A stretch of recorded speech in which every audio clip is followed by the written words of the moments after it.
રાજકોટમાં લાંચ લેતા પકડાયેલો કર્મચારી અનિલ મારુનો મામલો। ભુજ પાલિકા દ્વારા લાંચિયા કર્મચારી અનિલ મારુના ભરતી રેકોર્ડની કરાશે ચકાસણી।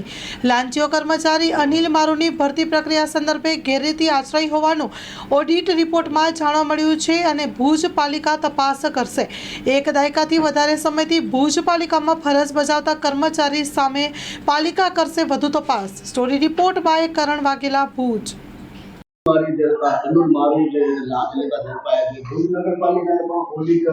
જવાબ આપવામાં આવ્યું હતું। સમગ્ર મામલો અનિલ મારુ ભુજ નગરપાલિકાના કર્મચારી છે અને ગત એલએફની ઓડિટમાં તેમની નિમણૂક બાબતે પારો નીકળેલો છે, જેમાં વિવિધ મુદ્દાઓ તેમની જન્મ તારીખને લઈ અને ઊભા કરવામાં આવેલા છે। તેનો જવાબ નગરપાલિકા દ્વારા રેકોર્ડ ચકાસણી કરી અને કરવામાં આવશે।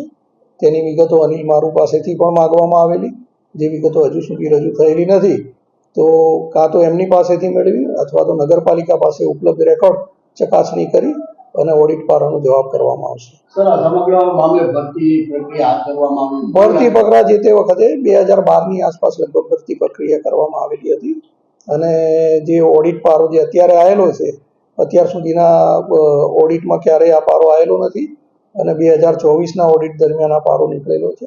રેકોર્ડ ઘણું જૂનું છે, તેની ચકાસણી કરી અને આનો જવાબ કરવામાં આવશે। નગરપાલિકા દ્વારા કેવા પ્રકારની તપાસ હાથ ધરવામાં? ભુજ નગરપાલિકા દ્વારા અત્યારે કોઈ તપાસ હાથ ધરવાની રહેતી નથી। એસીબીનો કેસ છે, જે તે તપાસ કરવાની થાય એસીબી કક્ષાએ કરવાની થાય છે, પણ જે ઓડિટ પારો જે રજૂ થયેલો છે તેનો જવાબ નગરપાલિકાએ કરવાનો છે અને ટૂંક સમયમાં રેકોર્ડની ચકાસણી કરી અને તેનો જવાબ પૂરો પાડવાનો છે।